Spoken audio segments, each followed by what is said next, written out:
Today's Thursday, October 31st. Happy Halloween to everybody. Calling this Utilities Committee to order. Madam Chairwoman, can you please call the roll? Casey. Present. Spencer. Bishop. Here. Ray. Marsh. Here. Marsh. Here. Kelly. Valencia. Mr. Chairman, you have a call. Thank you, Madam Clerk. I'm sorry I called you Madam Chairwoman. Director, if you'd like to come on up. First thing, Madam Clerk, we don't have anybody here for public comment, do we? No? Okay. Director, good morning. Good morning, Chairman. Good. We got a number of robust pieces of legislation, so if you're ready, we'll just start. Ordinance number 551, 2024, by Council Members Casey and Griffin, by departmental request, an emergency ordinance determining the method of making the public improvements of constructing the Brookfield Avenue, West 130th, Dearborn Avenue, East 27th Street, East 48th Street, East 93rd Street, Park Ridge Avenue, Brookside Drive, West 19th Street, West 63rd Street, and West 89th Street area sewer replacement and rehabilitation projects, authorizing the Director of Public Utilities to enter into one or more public improvement contracts, authorizing the Director to employ one or more professional consultants necessary to design the improvement, and authorizing the Director to apply for and accept any loans or grants from any public or private entity. That's a lot, Director. It is a lot. Thank you, Chairman. Good morning. Good morning to the committee. The Division of Water Pollution Control, after inspection and data analysis, determined that the outlined projects that you just referred to are prioritized to prevent backups into private property, street flooding, street collapse, illicit discharge, disruption of additional utility services, and the higher construction repair costs if it results in a failure. Anticipated that the division will spend approximately $7.4 million on, again, the projects that are outlined. This is an annual ordinance where the Division of Water Pollution Control comes outlining specifically what their intention is to do. And the Commissioner interim? I don't know. Commissioner Lopez is here to answer any specific questions about the projects. Good morning, Commissioner. Good morning. You have anything to add? You're good? Yeah, I think I'm good. All right. I covered everything. Director, no certificate of funds for this? That's correct. The funds are secured and outlined in the ordinance with coming from Subfund 001, Community Cost Share, EPA, or Ohio Water Development Authority loans. So, correct. Will you be going out for bonds for this? We will be using bond proceeds, which we have successfully done this year, but we don't allocate all of the projects strictly to the bond funds. We use those in we kind of put all of them together to make sure that we have the money to execute on these important projects. And these are a lot of streets. Are you anticipating time on this to be how long? Commissioner? Well, I mean, I think it's going to go out to, I'm sorry, Commissioner, to the chair. It's going to go out probably through 2027. Okay. So we're looking. So all these projects we're looking to have done by 2027. Yes. Okay. And Director, you said this is a yearly ordinance, right? Thank you, Chairman. Typically, when we have identified sewer projects and identified funding, we put it into an ordinance outlining those projects and bring it to council. I think the last one was in 2022, late 2022, Okay. for the projects that are currently under construction. But we do have a little extra additional funds due to the bond proceeds in 2024. All right. So the last ordinance that was passed in 2022, are we done with all those projects? Almost. I think the last Okay. two are already awarded and prepared for construction. Baltic and Baltic and West 70th. West 70th. Okay. Any questions on 551, 2024? Seeing none, 551, 2020. You got a question? Yes. Councilman Mr. Bishop. Yes, Mr. Chairman, I'm trying to get a understanding about how big is this area. Is this multiple streets all in one specific geography, or is this different areas? Through the trying to get it- chairman to the figure council out- member, this is throughout the city of Cleveland, and it would be identified on the executive summary, and I believe in the ordinance with the amount of feet approximately that we are anticipating that need to be replaced and that we are budgeting to replace in this ordinance. So 1,000, 2,000, 3,000. I mean, it's upwards of 5,000 linear feet of sewers across our service area. Okay, so, so through the chair, now you say this happens every year? I mean, you identify sewers like this every year, or is this just what I'm trying to figure out is this an area of the city where it's just a bad sewer system, you have to replace multiple streets, or is this just you just picking out different locations throughout the city? Director? Through the chairman to the council member, so based on inspection and data, if we do have backups into residential homes, if we do have failures in the sewer system, they then get prioritized, and then as funding becomes available, we execute what we can. So it's either annually or every 2 years, that when we have the projects and have the money, we come with an ordinance similar to this to request authority to begin the process. Okay. All right. Okay, thank you, Mr. Chairman. Thank you. And then, are any of these underway yet? Chairman, no. So there's more to be done at Brookfield and 130th? Chairman, yes. Thank you. All right, seeing no other further questions, 551, 2024 stands approved. Please sign up. Ordinance number 586, 2024 by council members Casey, Bishop, and Griffin by departmental request, an emergency ordinance authorizing the procurement by one or more requirement contracts for the rental of various types of heavy-duty equipment for the Division of Water, Cleveland Public Power, Water Pollution Control, and the Department of Public Utilities, and for the Department of Public Works for a period of 2 years. Director? Thank you, Chairman. So the Division of Water, Cleveland Public Power, and Water Pollution Control own, operate, and maintain those utilities, and sometimes needs the ability to rent various heavy-duty equipment to assist in maintaining prompt service to our customers. Some of the typical equipment that we rent, demolition equipment, drilling equipment, scissor lifts, telescopic booms, loaders, backhoes, track hose, excavators, depending on the need that the job needs to get done. And it does include the Department of Public Works, along with the Department of Public Utilities. Estimated budget for 2 years is $360,000. Historically, we've only come close about 3 years ago, but traditionally we budget for the worst scenario, and hopefully we don't spend it. Director, this is the second piece of legislation where there's no certificate of funds, but you told us, you give us a number, and there's no number in the ordinance?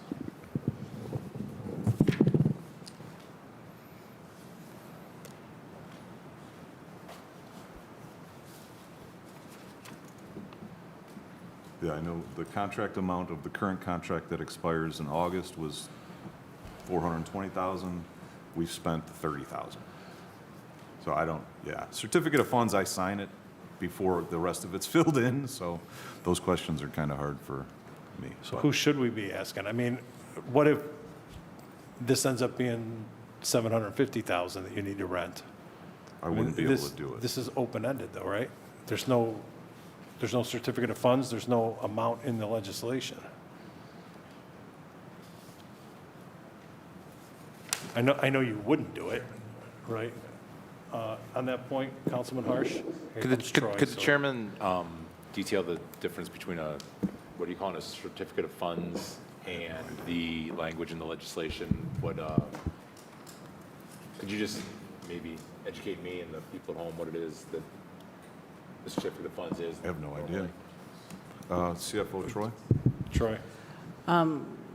Through the chair to the councilman, the certificate of funds is to let council know and to set aside the money for the specific projects or contracts that we are looking at.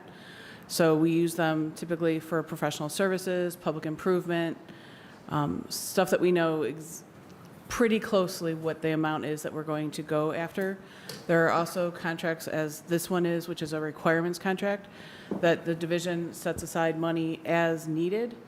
So we are getting authority to go into a master agreement, which is a requirements contract here, which then we put in delivery orders as we go for that purpose. Chair, is the certificate of funds a separate document that accompanies the piece of legislation, or is it a section of the ordinance? It's a separate, it accompanies the legislation. Okay. That's what we're doing. And then, Director, this is giving you, and I know this is going to go through Public Works as well, but is this just giving you the authority for the Department of Public Utilities? It's not giving you well, here's the scenario. Suppose this passes through utilities but doesn't pass through Public Works, Municipal Services and Properties, then what happens? And who- Chairman, then if it then becomes law, if it's amended out for Public Works, then the Director of Public Works wouldn't have the authority to execute the contract, but I would, and I would execute the contract consistent with the legislation. Right, so, but Department of Public Utilities isn't going to pay for something that Public Works is going to need to rent. That's correct, Chairman. And that's why it goes through Municipal Services and Properties as well? Council handles the Oh, assignment okay. of committees. Okay, well, so it's scheduled to go through Municipal Services and Properties, which is, I don't know. I'm assuming, because that's why Councilman Bishop's name is on here, but it doesn't.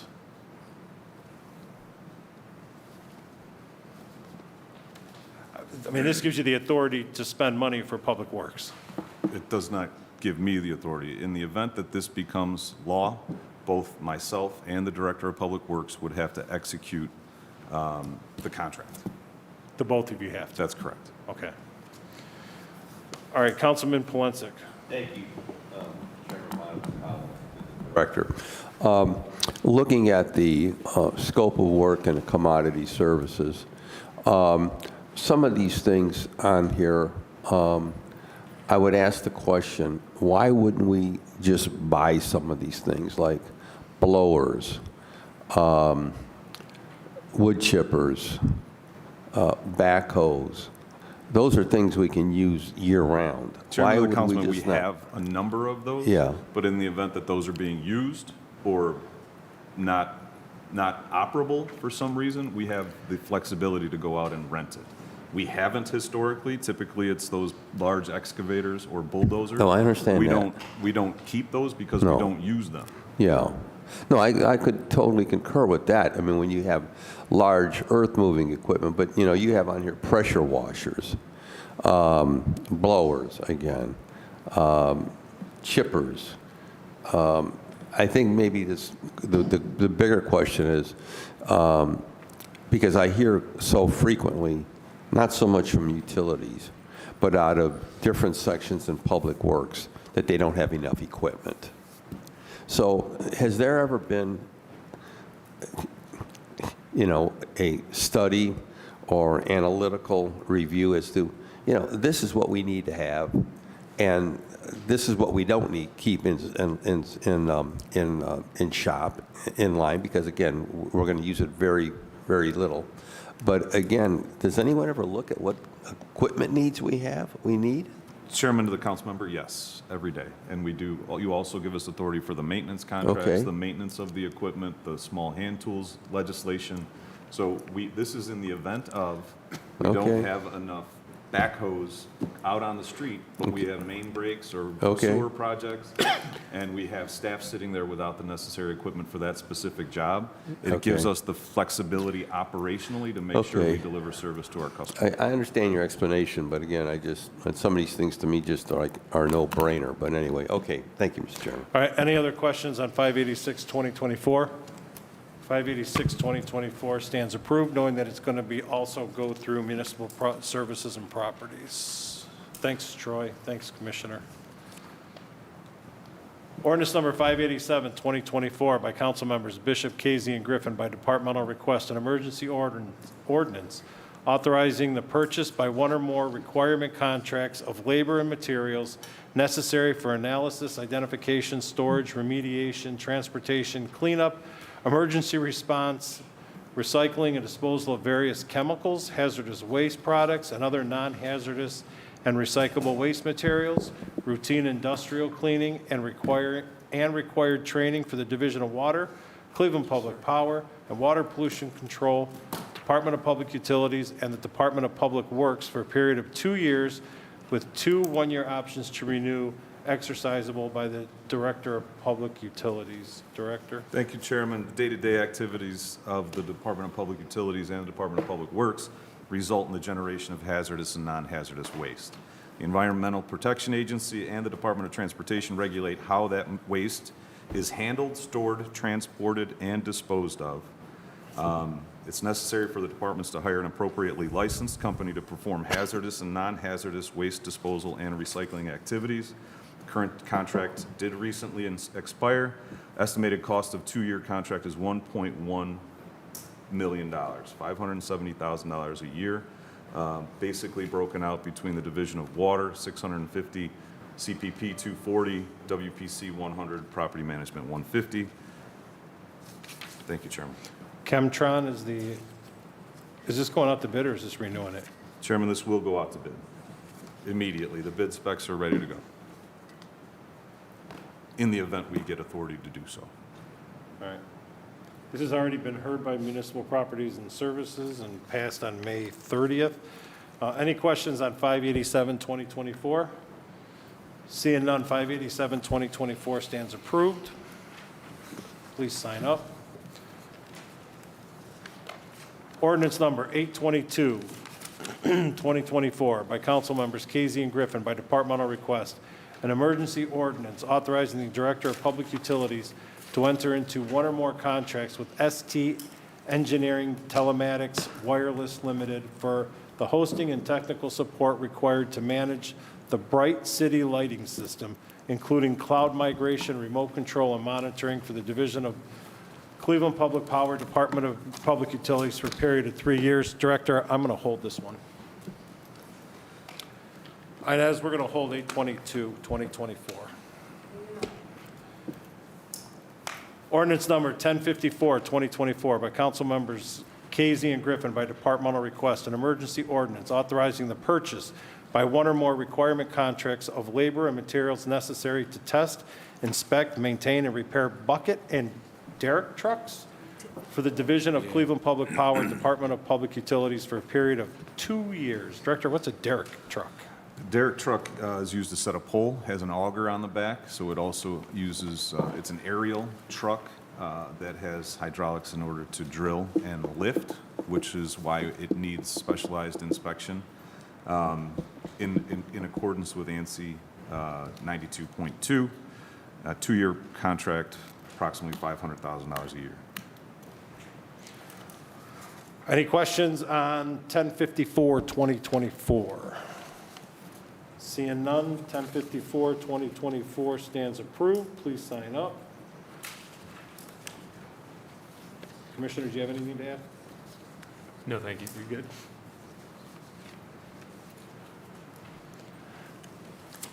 Ordinance number 1055, 2024, by council members Casey and Griffin by departmental request, an emergency ordinance authorizing the purchase by one or more requirement contracts of duct line, street lighting bases, and pull boxes, labor and materials necessary to install, repair, replace, or maintain the duct line, street lighting bases, and pull boxes, and other related incidentals for the Division of Cleveland Public Power, Department of Public Utilities for a period of 2 years. Director? Thank you, Chairman.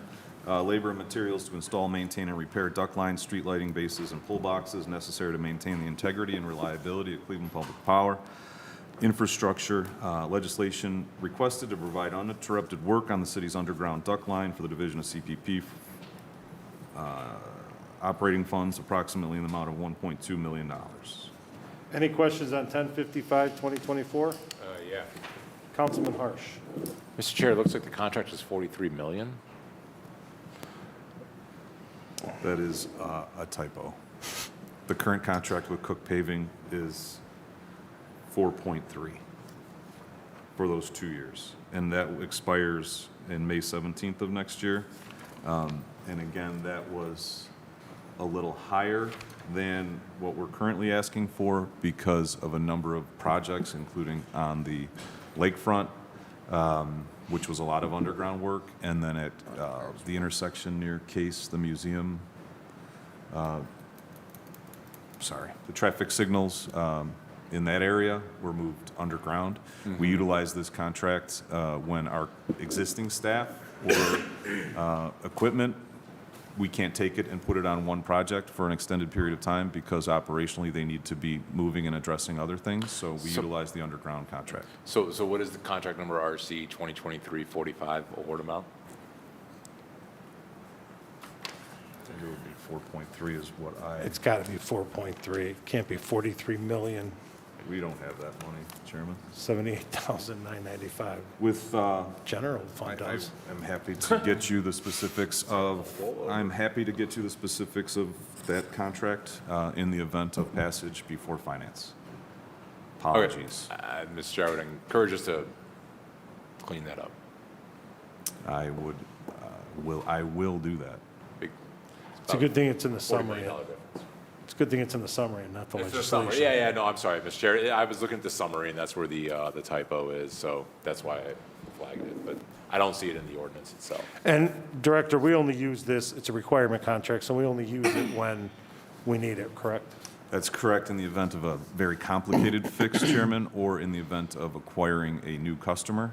In certain instances, there's underground work that's done in the public right-of-way to accommodate for their specific needs. We would utilize this contract in that event within the budgeted specifications. And then do you know if, when PERC had the contract, do you know if they spent the whole 3 million? And then how much of the current one with Cook have they spent, do you know? If not, you can just let us know before. I certainly will get you the specifics, Chairman. And this is 600,000 a year? Correct. Okay. All right, any questions on 1055, 2024? Yes, I have a question. Councilwoman Gray. Chair, thank you. Like myself and many others who are watching TV 20, could you explain the duct lines and pull boxes? Commissioner? Through the chair, thank you, good morning. The easiest way to think of it is a duct line is basically a PVC pipe. Okay. It's a tube that you run cable inside of, so it helps protect the power lines from, like if the ground gets crunched or something like that, it just helps keep it safe, helps keep water out and that sort of thing. Pole box is simply an area, especially if it's lower voltage like for street lighting, it's just a box that might sit in the sidewalk that allows us to pull the cable through to that point and splice it and gives us an access point to the underground cable that runs through that pipe. Okay, all right, thank you. And duct line is underground, correct? Correct. Right. And then the pull boxes aren't what you would think, like a small little box where you pull a lever. You're actually pulling underground, and they're the ones that sit on the corners that some, may have artwork on them or something like that, the gray boxes, correct? Correct. So the pull part of it means it's a Pulling box from. that sits in there that it allows us to pull cable to that box. Okay. All right, any other questions on 1055, 2024? Seeing none, 1055, 2024 stands approved. Please sign up.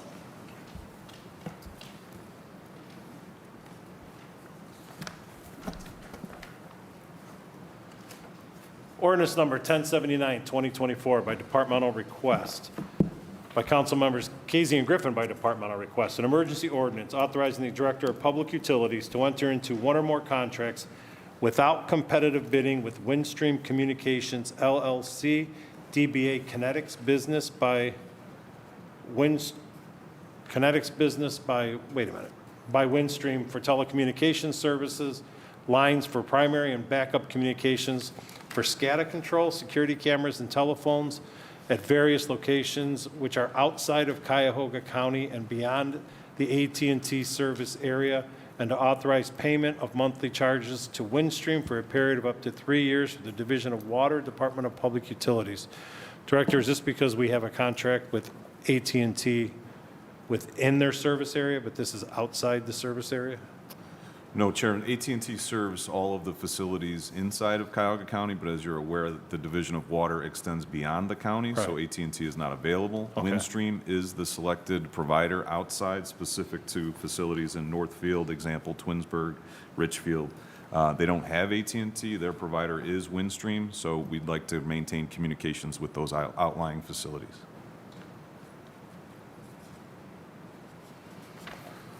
All right, any questions on 1079, 2024? 1079, 2024 then stands approved. Please sign up.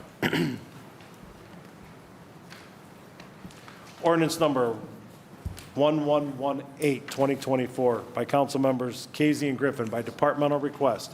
An emergency ordinance authorizing the Director of Public Utilities to employ one or more professional consultants to administer a backflow data management program for a period of 3 years with 2 one-year options to renew, exercisable by the Director of Public Utilities. Director? Thank you, Chairman. Cleveland Water provides service to almost 15,000 commercial industrial accounts and service to 5,000 fire lines. Water used at commercial and industrial sites has the potential to become contaminated by the processes used inside of that business and flow backward into Cleveland Water's distribution system. Pursuant to Cleveland codified ordinances in the Ohio EPA, Cleveland Water is requires the installation, maintenance, and annual testing of a backflow prevention device, essentially ensuring that the water coming into a facility is a one-way street. It's and there are some residential uses, an irrigation system outside would also require a backflow device. The type of device required depends on the degree of hazard involved inside of the business or facility.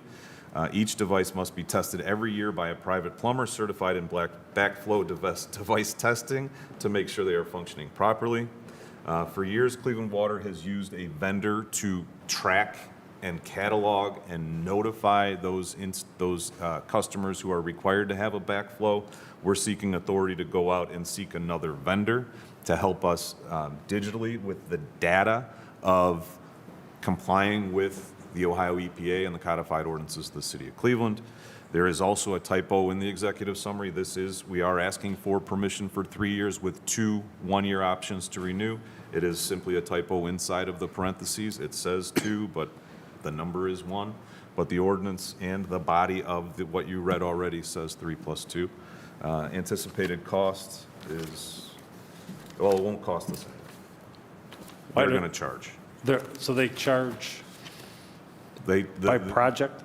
by customer, by device.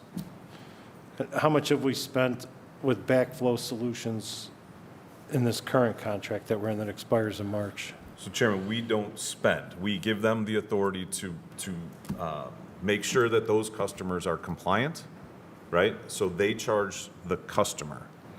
So if you're required to have a backflow in your home and you get notice from Cleveland Water, you have to hire a plumber, and then that plumber will register the information, the certificate of compliance, with our vendor being Backflow Solutions. Currently, it's $18. So they don't do any work, they're just $18. maintaining the information for us and all that other stuff. Commissioner? Yeah, Mr. Chairman, what I would say that the biggest thing they do is they maintain a website. So when a plumber is going to a site to perform the test, when he is done, he logs in to this vendor's website and inputs the results. So it's saying, yes, this device passed or it failed. Okay, so it's providing that website. And when the plumber does that, he gets charged the fee that the vendor said he will do this for. And when we evaluate vendors, we take the fee that they propose to charge these customers into account when we pick the winning vendor. The lowest one gets a higher score and is likely to succeed in getting the bid from us. Okay. Chairman, Councilman Polensek? thank you. Mr. Chairman and my honorable colleagues, to the director and to the commissioner, why would there be a backflow preventer in a home? Yeah, I mean, the irrigation system. Commissioner? Yes, Mr. Chairman, this is requirement by the Ohio EPA. Their determination is that, for example, a lawn irrigation system, Yeah. a common practice that many people with lawn irrigation systems is they will, in the wintertime, drain the water out and Yeah. fill them with alcohol, for example, or some antifreeze to prevent freezing in those things. That's the potential risk. So EPA says if they have a lawn irrigation system, they are mandated to have a backflow device. For such a residential, it's a much cheaper type of device than for a 4-inch big service to some factory, for example, but nevertheless is a requirement. Okay. Okay. But a lot of people put those irrigation systems in and they don't notify anybody. They just put them in. And one of the requirements that EPA recently made us do was send a letter to all customers saying, and if we're aware of it, we enforce it, and it basically was, we asked folks to self-report to us. That was what EPA asked us to do. Tell us if you have lawn irrigation, and if they did, then we work with them to make sure that they're in compliance with backflow requirements. Okay. And then for the viewing public, give us an example of a business that would have a backflow preventer. Mr. Chairman, to the councilman, everyone. Every Every business? non-residential, all 15,000 are obligated to have backflow devices per Ohio EPA. Commercial prep kitchens, funeral homes, any commercial use that, because we don't know through the chairman to the council member what they're doing inside with the water or mixing it with or anything, that backflow makes sure, like I said, as basic as it can be, a one-way street.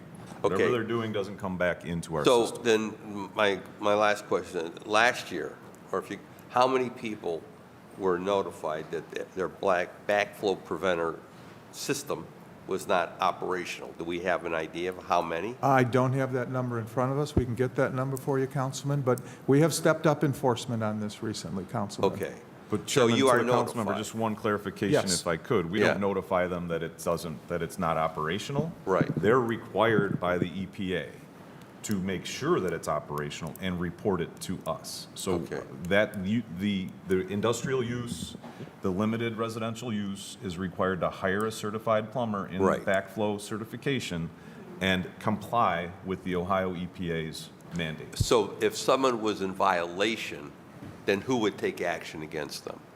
That would be the Division of Water, Mr. Chairman. So you would? Yes. That's correct. Okay. So then you know how many businesses you had to go after last year? Yes. And their locations, et cetera? Correct. Okay. Thank you, Mr. Chairman. Would an example be, we just had an incident in Ward 16 where this business was getting water backed up into the business. When Water Pollution Control came out, they found that it was full of grease. The line between the main and the building was full of grease. Would that be an example of if they had backflow, it would have stopped that? Mr. Chairman, the kinds of scenarios you can get, for example, if some business or a process is using water and let's say they have a hose into some large tank, if we have a water main break on the street and now the pressure in the street becomes lower than what's in that building, then that water from that building can get sucked back into our water main. The backflow device prevents that from Okay. happening. All right. Will not allow that back siphonage All to right. occur back into our mains. Okay. Any other questions? Chair. Councilman, Yes. Mr. Chairman, to the director, to the commissioner, how long has this backflow system, how long has this rule been in effect with the EPA? Is it new, or is it just, we're just? Mr. Chairman, I know we started our backflow program, I want to say close to 30 years ago, Okay. when the rules came into effect. So Okay. we've been doing it at least that long, I would say. Okay, so has it been enforced over this period, or is just kind of, the EPA has just kind of stepped up pressure on us? I would say that's a fair way to characterize it. We've been enforcing it, but now they've been, on the residential, for example, they asked us to do more now. So- Okay. So we have stepped up enforcement. Okay, now, do you know, through the chair, is this a result of the COVID? Because of COVID, they started come out with this? I don't have any sense, Mr. Councilman, that there's any relation to COVID Okay. to this at all. All right, thank you, Mr. Chair. all right, any other questions on Councilman Harsh? I just want to make sure I understand this, because I think that you just got to it. But my understanding of water pressure is it's a function of gravity. We pump water into a tower, and then the water falls, and the weight pushes it through, and that's what creates water pressure. So there's no reason for backflow to exist if water pressure is as expected. But when something breaks in the street and water pressure is disturbed, that's when the water can flow backwards. I was trying to understand how water flows out the intake. Mr. Chairman, that is one scenario. That's probably the most common scenario, is a depressurization event on Yeah. our side. But there are also businesses in process, let's say it's 60 PSI in the water main. They may have pressure tanks that match our pressure. And so our pressure, they have 60 in their tank. If we change a pump and it just simply drops to 50 on our side, they still have 60 in their tank. Yeah. And there would be a tendency to push backwards into our distribution system in a scenario like that as well. I had never thought I would even think about that, but here we are. Okay, thank you, appreciate it. The little things that Cleveland Water does Very, that very nobody. important. Anything else in 11/18/2024? Seeing no other further questions, 11/18/2024 stands approved. Please sign up. Thank you, Mr. Chairman. Ordinance number 957/2024 by council members Casey and Griffin by departmental request. An ordinance to amend various sections of Chapter 523 is amended by variance ordinances to repeal Section 523.021 and to enact new Sections 523.0491, 523.066, 523.067, 523.28, and 523.29, all relating to rules and rates for electricity charges for the Division of Cleveland Public Power. I can tell you, Director, this is our third hearing on this. We've done due diligence by going out into most people's community. I know two of us here, 4 of the 6 council members received a community meeting regarding this. This is also known as the rate study. So, Director, take it away. Yes, thank you, Chairman and members of the committee. This is the rate ordinance. We didn't have a presentation today. We had the presentation at the first hearing and then answered council's questions at the second hearing. And today, it was an effort to thank the communities that we were able to visit and showcase the important work at Cleveland Public Power. I believe that the need has been effectively communicated to council and the community, to the best of my recollection, was understood the current situation that we're in, both financially and operationally. There are some things we need to do better at, and that's a big reason of why we are recommending this for passage today, is those customers' needs that we need to better address. And in order to do that, it requires additional budget. And our budget comes from our customers. And we do not, like I said, we do not take it lightly. And throughout all of those divisions that the city of Cleveland is responsible for, we understand what our customers are going through. But at the same time, the demand for high-quality service is outweighed with the utility burden. So it's our difficult job to find the middle ground. We believe that we have in this instance. We believe that, and we know it's not over now. We know that community meetings and the outreach that is necessary for us to do essentially begins upon passage. We don't know what we're reaching out about. We don't know what our flyers would look like. The commissioner and Margaret's team and Devin and Laura put together a wonderful little video to kind of start our branding that we're happy to play for you when you're ready. But it's a long way of saying that this is a really, really important piece of legislation for what we do for our customers. I think to Troy and to the commissioner have done a really good job of showing council all of the cards, right? We've been through the ordinance, we've been through the presentations, we've been through council's questions. And we appreciate that. This is not something that we take lightly, and we know now that it's never something that council takes lightly. So I don't know if you want to watch the video. Do you have the video? Can we see the video? I think Inez might, or your Madam Clerk, I'm sorry.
Brings a tear to my eye, Director.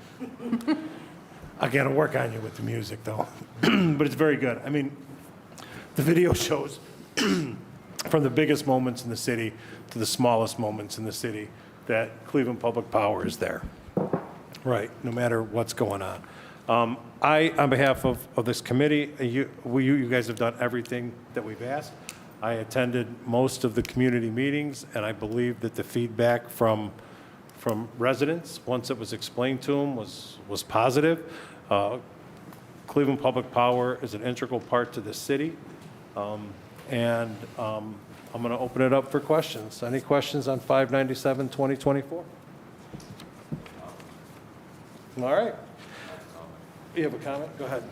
Thank you, Mr. Chair. I talked to a number of residents about this piece of legislation, and I think what really made the most sense to people is that we haven't had a rate increase in 40 years, and we've been able to manage that by maximizing every efficiency under the sun within the department itself.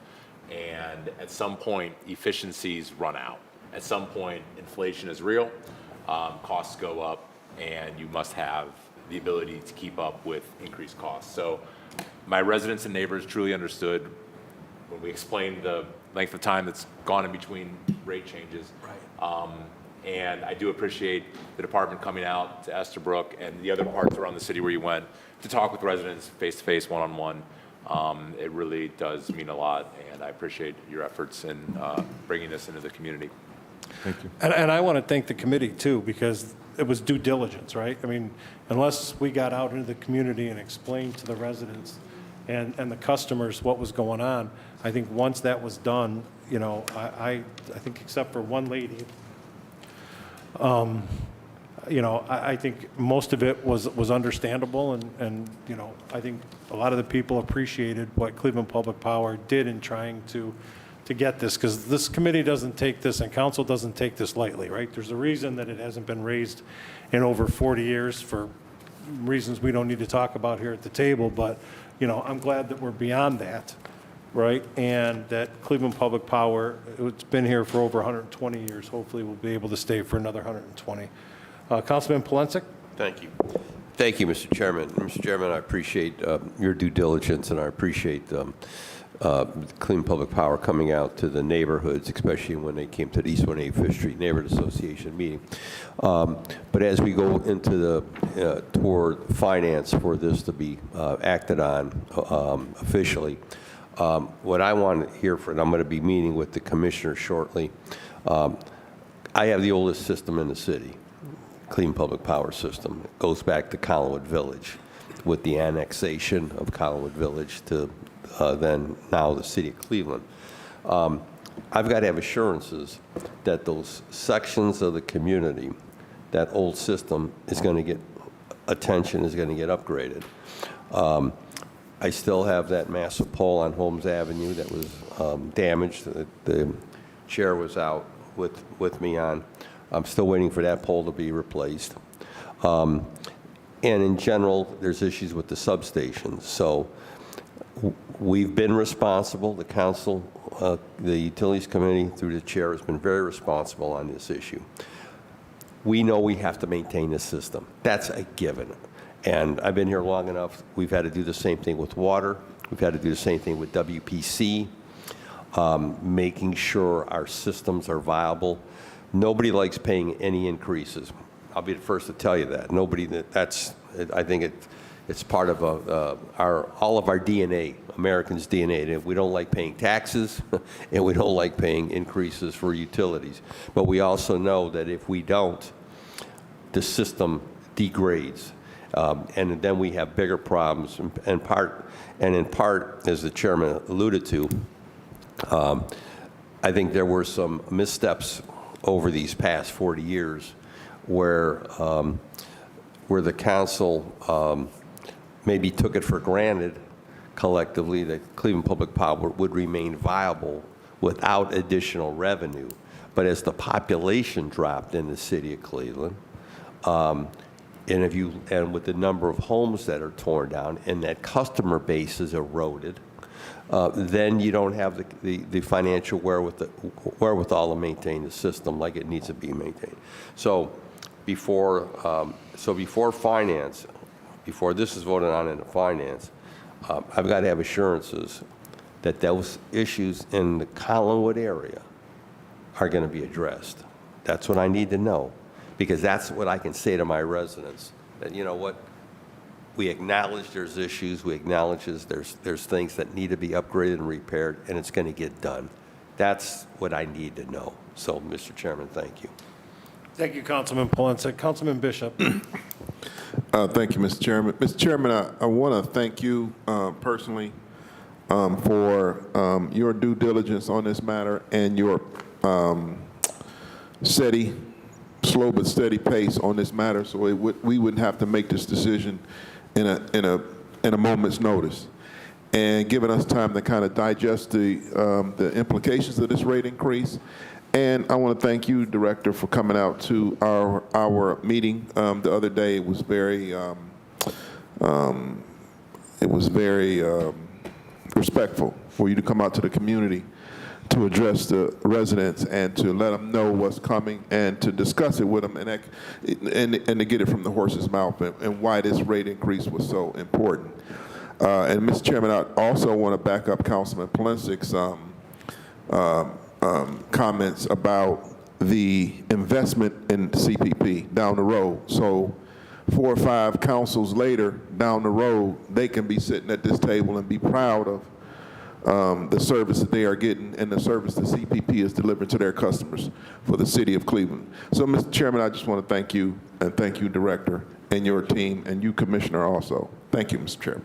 Thank you, Councilman Bishop. You know, when the director brought this to me for what we needed to do, one of the first things I told him was, we can't hear this until every council member feels comfortable with their vote on this. So I want to thank the director, too, for not trying to rush this through and making sure that we did our due diligence, because you're right, Councilman Bishop. I mean, you know, in 100 years from now, you know, I'm hoping the whole city's powered by just Cleveland Public Power, and, you know, that this is hopefully the start of it, right, which is how it should be. So, Councilwoman Gray? Yes, thank you, Chair. I just want to also thank you and, you know, for bringing this to our attention and also taking the time with the residents. I want to thank Commissioner and his team who came to my meeting personally. And I tell you, I did not expose it then, but I'm expose it now. They gave a show. They gave a show. I mean, it was enjoyable, entertaining, and the residents felt the trust and the comfortability of what, you know, how they presented, you know, their whole package. So, you know, so thank you for that. Thank you. You are. Thank you. And, you know, Director, and it's not just because I've known you for 25, 30 years, for a while now. But I have, with the addition of Councilman Kane as the Director of Public Utilities and bringing in Commissioner Danielson, I see, and Troy and Commissioner Lopez, and I just call him Commissioner Alex because I can never pronounce his last name. I think DPU is going in the right direction, right? Especially Cleveland Public Power. But, you know, like we always say with any piece of legislation, you know, we've now given the administration everything that they've asked for, right? So we're expecting big things from Cleveland Public Power now, and whether that's sitting down with Councilman Polensek and figuring out what needs to be done there, you know, or expanding to the west side. You know, I have all the confidence in the world that we have a team together now, along with the committee, that can help us achieve these goals. So it's, for us, it's no more sitting on the sidelines, all right? Now it's time to take it to the next level. So with that being said, Madam Clerk, can you please call the roll on 9/57/2024? Casey, Yes. Spencer, Bishop, Yes. Gray. Yes. Harsh, Yes. Kelly, Yes. Valencia, Yes. 68, no nay. Thank you. With nothing further on 9/57/20. Could I? Director, I go mean, ahead. obviously, on behalf of all of DPU, we couldn't do anything without the support of council, right? And we don't, we appreciate the work, and we're willing to work on all, it's not easy, what you do or what we do, but I think when we are open and honest about what we do and the importance of all of our customers, I just want to thank the support that we've received, not only in your community meetings, which we've all been there, right? I mean, those don't always necessarily go, you can't plan for it. I mean, you don't know what's going to come. So we appreciate your support and consideration of this ordinance on behalf of our customers. Well, no problem. We're here to work together, and we agree you can't do anything without council. I wish others in this building knew that, but we'll take that for what it's worth. Thank you very much, Director. Stick around. Okay? Yeah. For afterwards. All right. We have one more piece of legislation, ordinance number 624, 2024, by council members Casey and Griffin by departmental request. An emergency ordinance authorizing the Director of Public Utilities to enter into one or more agreements with CHN Housing Partners to administer energy, water, and sewer conservation services to low-income homeowners for the Division of Water, Water Pollution Control, and Cleveland Public Power, Department of Public Utilities, for a period or periods not to exceed 1 year, with one option to renew for a period or periods not to exceed 1 year, exercisable by the Director of Public Utilities. Director? Thank you, Chairman, to the committee. CHN Housing Partners, a longtime partner of the Department of Public Utilities. Commissioner Margavich would know when it started, I think in the 80s, and being one of the largest participants at Cleveland Water, but it does also serve water pollution control and Cleveland Public Power. Purpose is to provide low-income Cleveland area homeowners with conservation devices and minor repairs to help reduce resource usage, resulting in cost savings on their utility bills. Outlined in the executive summary are some of the services that we rely on Cleveland CHN Housing Partners. Annual projected budget of $900,000 a year. There, at the chair's request, there are representatives from CHN Housing Partners in the audience, but we're happy to address any questions you may have. Would they like to come up to the table? That's the Chairman, I chair's have a prerogative.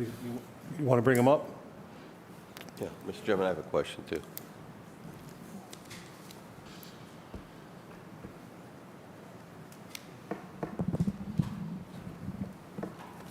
Morning. Good morning. Oh, yes. Morning. Introduce yourselves. Good morning. My name is Laura Bustani. I'm the VP of External Affairs at CHN Housing Partners.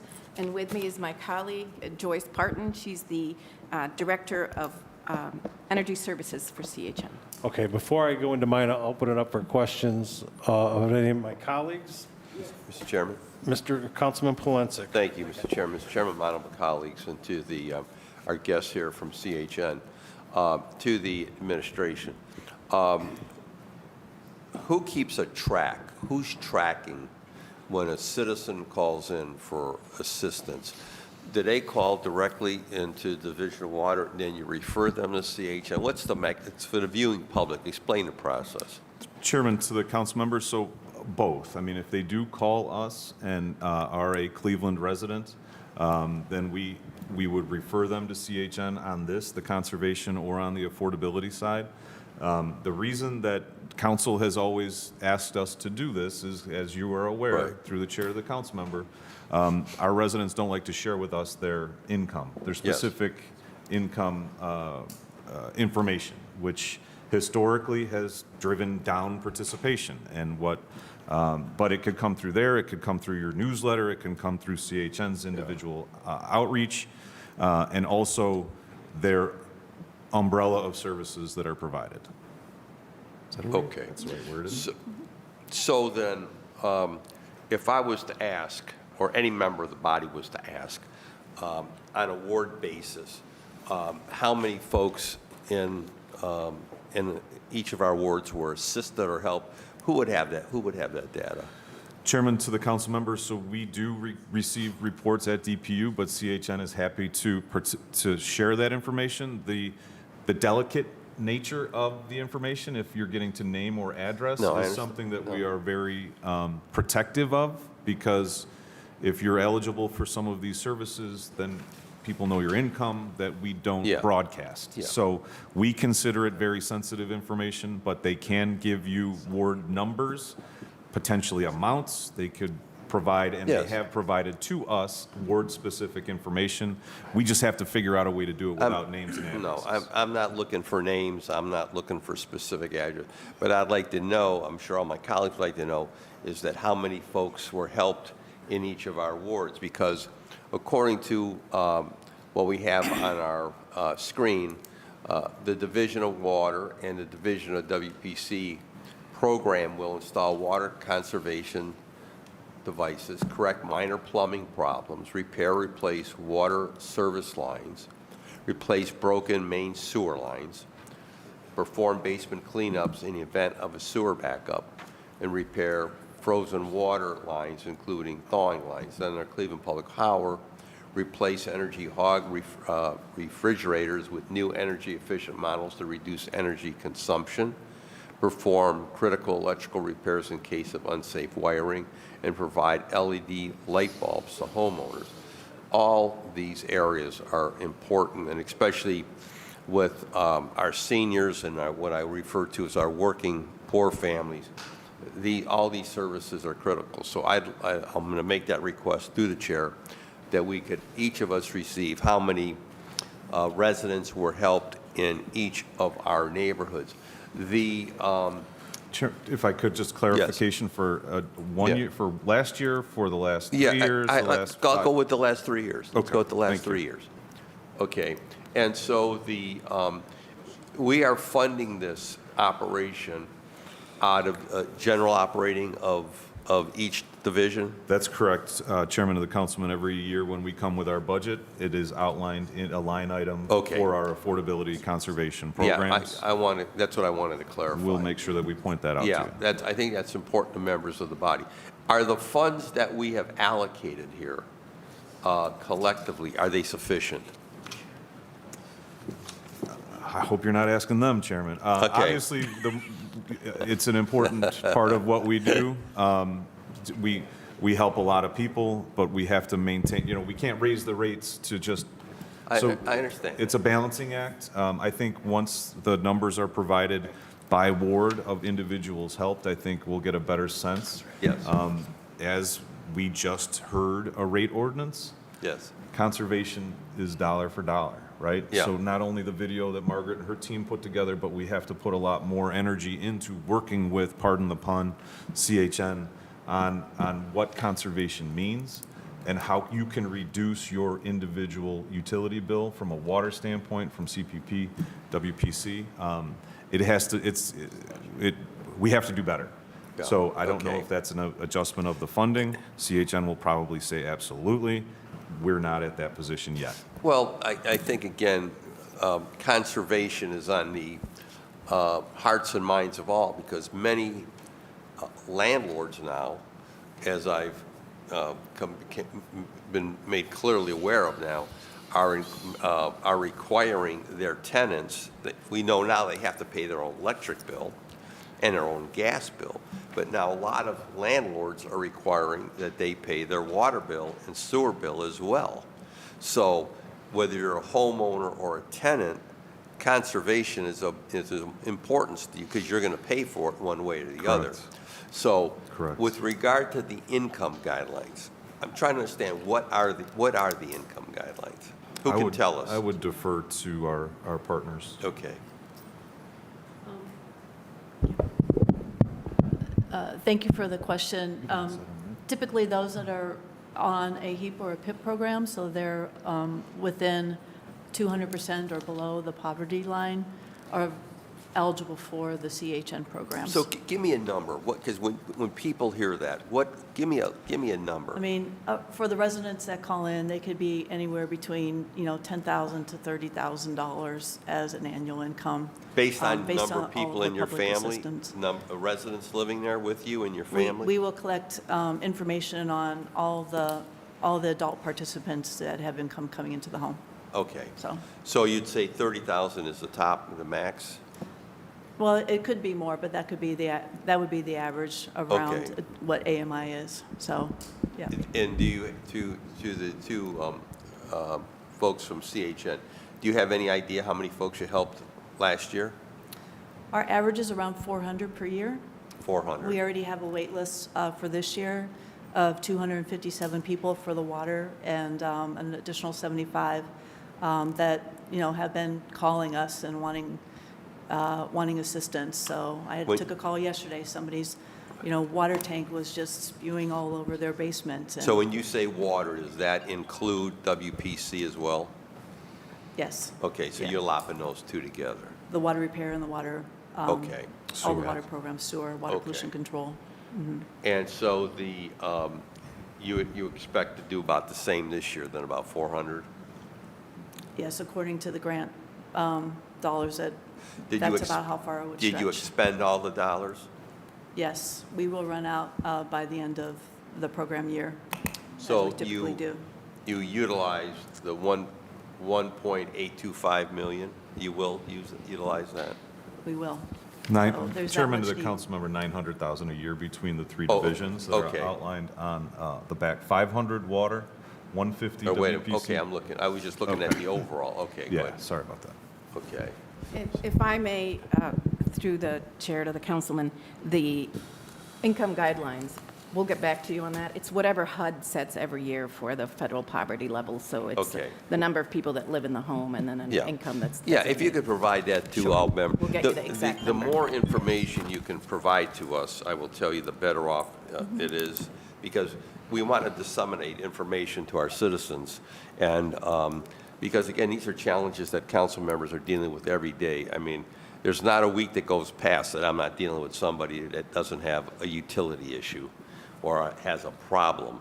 And unfortunately, we usually get them on the weekends. That's part of our challenge here, So, but whatever information you can supply for us, Mr. Chairman, I support this.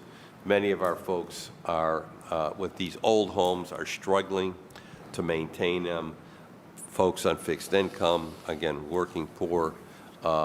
It's just, it's amazing when I deal with some of the calls that come into my office.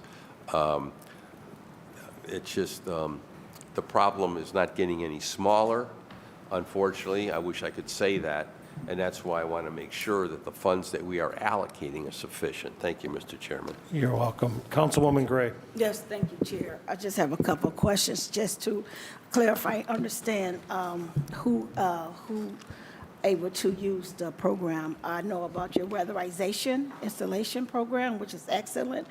Once a resident applied for that weatherization program, are they also covered under these, the scope of work that needs to be done on that person's home as well? And also, if they are a CPP customer, can they also use that? Either way, or both? So Chairman to the council member. Care to the commissioner or anyone? Yeah, I mean, the answer is yes, they would, if CHN qualifies this customer of the Department of Public Utilities for one program and identifies a need in another place, that's the reason CHN is the direct award for so long. So the answer is yes, if they're a CPP customer and they have identified a need and they had qualified for another program, then yes, they would take advantage of this ordinance on the conservation side. So it would be the Energy Hog refrigerator or LED light bulbs, which is a lot of the CPP, again, directly related to the reducing what comes through that meter. You do that, your bill's down, which is the whole intention here. Okay. When our inspector goes into the home, if he sees that there's other needs that can be addressed by these other programs, then we'll refer them interdepartmentally to the other programs. All right, thank you, That's a great answer. A lot of the residents have asked that question, and they just want to know that they are covered under this program. And the second question came from a resident that bought a home through CMH Housing. I want to direct this question to Laura, and your name? Joyce. Joyce. Okay, the question came from the resident that called me. She bought a home through CHM Housing, her home. She's the homeowner. After the 2 years, I don't remember the full details, but I've talked to her several times. After her contract expired, or before, however, she called for assistance with repairs that wasn't completed prior to her contract expiring. Okay, her contract expired, I guess acceded to get additional work done under that contract. Once it's expired, the work still wasn't completed. She had a hard time getting the work completed because the contract has expired.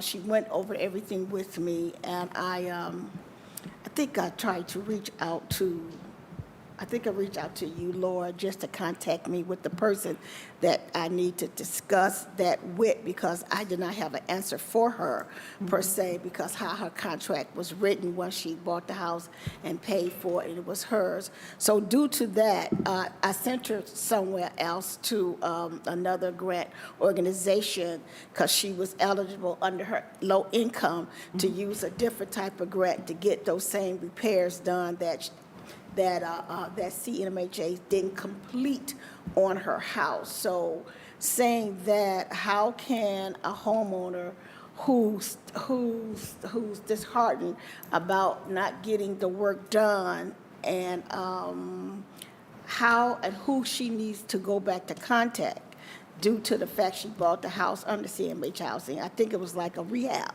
It was a rehab house. Due to So that. to the Chair, Councilwoman, through the chair, it's important to differentiate. Is it a CMHA home? Is it a CHN home? Is it a Community Housing Solutions contract? It's No. very important to differentiate. Right, it I was haven't heard from CMHA. you. CMHA, that's not us. We're CHN Housing Partners. Typically, after the 15-year compliance period for the low-income housing tax credit funded lease purchase program, the houses that we sell to the renters that convert to homeowners become their own responsibility. We no longer have responsibility for them. In those 15 years, we are responsible for all major repairs. But when the house transfers, just like in any other private transaction, it's no longer our responsibility. If we do the research, give me the name and address after this, and find out that this is in fact our client, we will look at whatever we have in the system and make the client whole, if it's a problem that belongs to our shop. All right, sounds good. Fair enough. All right, thank you. Thank you. Anybody else? All right. Director to, I'm going to call you Lisa, but our friends at Laura, I'm sorry. Our friends at CHN. I don't want to make a big issue out of anything today, all right? But what I do want to do is, with this contract, I would like to bring CHN back in January. And at the January hearing, I think it would be a very wise move for CHN to come in with the whole kit and caboodle, right? With everything that you guys provide to the city. I think people just say CHN and they don't know what it is, and we don't really know what it is that you provide. For example, if I had a resident who needed PIP, right? Is that something that you guys provide? But yet you took all the PIP offices away and make everybody go downtown, right? So with information that you have sent over to us, I'm seeing that you guys are spending $10 on a light bulb, right? And you have high administrative fees. And we don't know what it is exactly that CHN can do to help our customers, right? And it's just an educational thing, right, is what we need to do. So, you know, and this is things that I've heard from other council members as well, that we would just like an overview of everything that CHN does, what you provide, how we can help you guys with, if somebody calls with a problem, can we refer them to CHN? Yes, you can. We just need to narrow down exactly what we're getting on this contract. This is a very large contract. There's administrative fees that can or can't be thought of as being high, but there's just a lot that CHN either can do or can't do that we don't know about, that we're giving you almost $1 million. We need to know what it is we're getting for that $1 million. So, in information you sent over, you have nothing in Ward 17, right? You have very little in Ward 16. So we need to know, is this a service for the whole city? Can anybody, we need your income guidelines. We just want the whole kit and caboodle on what it is that CHM provides and how they provide it. Either fortunately or unfortunately, this comes through utilities, and I like to be very, very thorough so that when I go out on the street and somebody's got a problem, I need to be educated. And right now, I'm not educated on what it is CHN provides and how it works. And if I'm not, as the chair, I know that my colleagues probably aren't as well. Yes, we can make a phone call here or there, but this is about educating not only the council, but also the residents of the city in Cleveland, who's eligible, who's not eligible. So I'm very skeptical on this piece of legislation for as long as it is, until we become better informed of what it is that CHM provides. Chairman, we're happy to accommodate. Okay. Sure. I just want to, if Laura haven't said this, she haven't put it out there, North Regional Sewer Department is giving their annual and last their utility event, and they said CMHA Housing going to be there because they're going to be providing the PIP and HEAF program. We correct? participate in there. Okay. Yeah, Just we're all wanna there. put- You're all there, Yeah. okay. Yeah, we- Put that out there. And it's gonna be To at the councilman, Tri-C through the East. chair, Can't we do it without us. participate in a large number of community events, and we have quite a bit of material that we put out that details all of our services, so we'll make sure to package all that for you. Right. Councilman Harsh? Mr. Chair, I'd like to offer an amendment through Sure. the chair to the law department. In section 1, line 5, after period or periods not to exceed 1 year, replace the comma with a period, and then strike the remainder of sentence 5 and 6. Not to exceed, so it would read, for a period or periods not to exceed 1 year, correct? Correct. And then strike with one option to renew for a period or periods not to exceed 1 year, exercisable by the Director of Public Utilities. Correct. There's an amendment, is there a second? There's an amendment, there's a second. Any discussion? All right, seeing none, any objection? All in favor? Aye. Aye. All right. Lord, we want to be very good partners, okay? But we also need to be educated on what CHN provides, right? So that's why we have a year, right? We'll start new in January. You have the dollars to do this year into next year. And then, Director, you have my word that if the council is satisfied, that we can just bring it back next year and do our Thank you, Chairman. extensions and everything. Absolutely. Just one thing I want to add.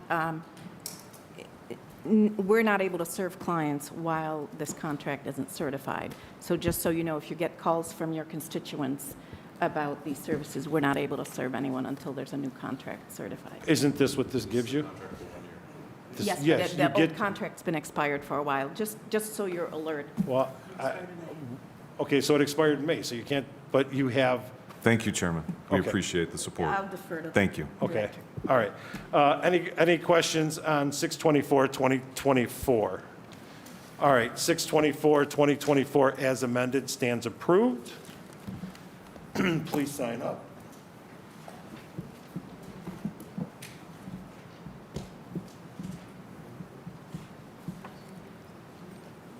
And that concludes our legislative portion of today. Know that next Thursday, we have operational review for Department of Public Utilities on November 7th.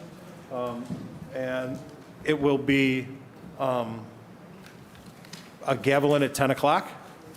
And hopefully, we'll be out by 1 o'clock or next Thursday.